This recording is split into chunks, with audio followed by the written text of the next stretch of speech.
Hi guys, welcome to this Pokemon Go video in which I'll be showing you the fastest way to get a Blastoise. Now Blastoise is one of the rarest Pokemon to catch in the wild, so for those of you that really want one in your Pokedex but don't want to wait to be lucky and catch one in the wild, this guide is going to show you the fastest way to evolve one from a Squirtle.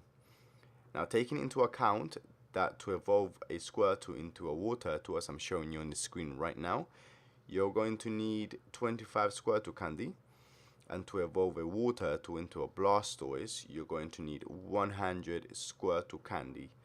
This means that in total, to evolve a Squirtle into a Blastoise, you're going to need 125 Squirtle candy, and that's going to equal to catching at least 32 Squirtles. Now this is going to be very time consuming unless you find yourself a Squirtle nest. You can find Squirtle nests close to you using the nest maps that I'll be linking in the video description. But for those of you living in London, the absolute best place to farm Squirtles is in Alexandra Palace Park. Now that I was in Alexandra Palace Park farming Squirtles, and I was averaging about 15 Squirtles an hour, and it took me just 2.5 hours to catch enough Squirtles to evolve one all the way to a Blastoise. Now this does involve you running up and down the hill or walking up and down the hill. I was running up and down the hill, so it took me 2.5 hours.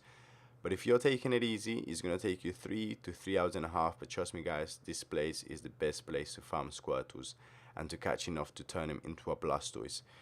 So this right here, as you can see, this place is beautiful. It's a nice old palace, and the views from this place are absolutely gorgeous. So this is the hill that I've been talking about that you're gonna have to walk up and down. Now if you start on this spot right here and you walk down these stairs to start with, this is where you're gonna start doing your walk around the park to catch enough Squirtles to turn them into a Blastoise. This is a very lovely place to walk with your dog or go out for a jog, do some exercise as you catch Pokemon.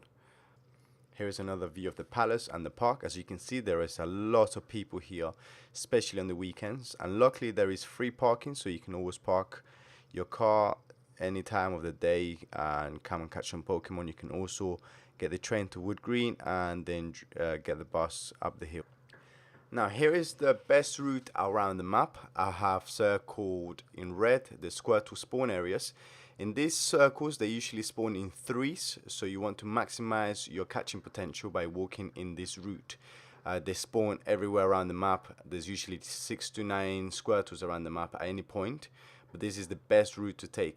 The Squirtles tend to spawn for about 10 minutes in this park, so you want to make sure you go all around the circled areas within 10 to 15 minutes so you can catch all of them.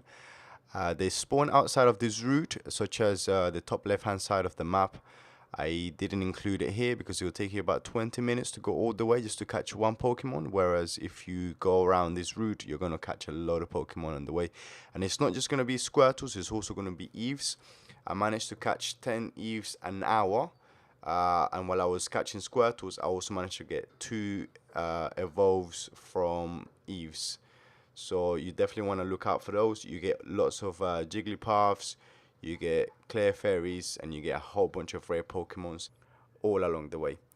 So there we have it guys. That's the end of the video on how to get Blastoise the fastest way possible. I hope you enjoyed it and see you guys soon.